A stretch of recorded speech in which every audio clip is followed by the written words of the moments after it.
Taste బాగా వచ్చింది కదా. బాగొచ్చింది. చూసావా ఇద్దరం కలిసి చేసుకుంటే ఎంత బాగుందో. అవును.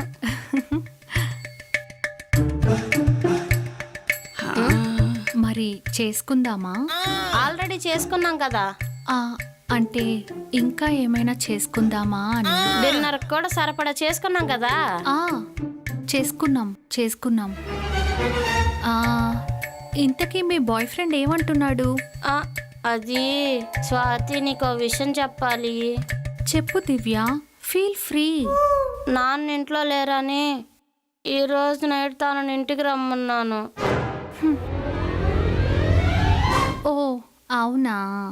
కొంచెం నువ్వు ఎవరికి చెప్పకు ప్లీజ్. చీచీ, నేనెవరికి చెప్పను. ఇంతకీ వచ్చి ఏం చేస్తాడు నీ బాయ్ ఫ్రెండ్? నీకు తెలీదా చెప్పు. ఇంతకీ ఎన్నిసార్లు జరిగిందేంటి? ఇప్పుడు వరకు జరగలేదు. ఈరోజు చేపించుకుందామని. ఇప్పటిదాకా జరగలేదా? అంటే నువ్వు వర్జినా?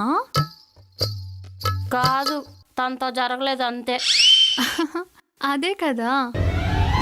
అయినా ఈ రోజుల్లో అమ్మాయిలు 20 yearsకే వర్జినిటీ కోల్పోతున్నారు. స్వాతి, నాకు 18 years వచ్చినప్పుడే కోల్పోయా. ఓహో, మామూలు స్పీడ్ కాదుగా నువ్వు. అవును, ఇతను ఎన్నో బాయ్ ఫ్రెండ్?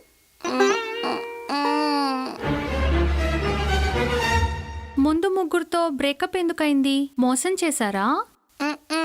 మోత మోగించలేకపోతున్నారు, అందుకే వదిలేసావా? మోత మోగించే మొగుడు రాకపోతే కింద పుట్ట పులిసిపోతుంది కదా.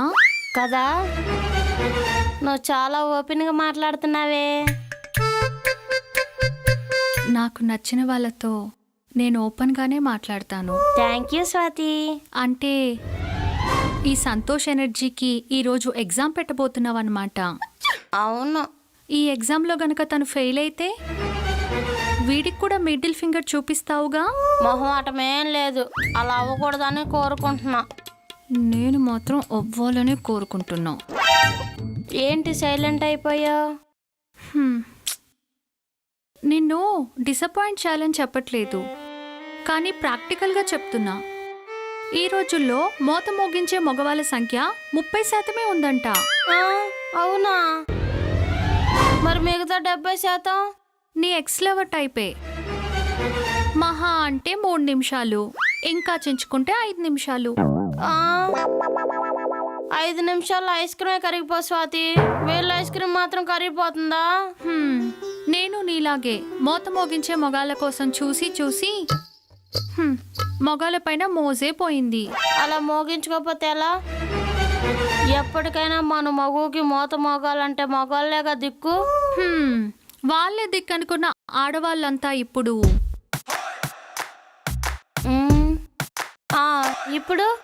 ఇప్పుడు వాళ్ళ మోత వాళ్ళే మోగించుకుంటున్నారు. అంతే అంటావా? లేదా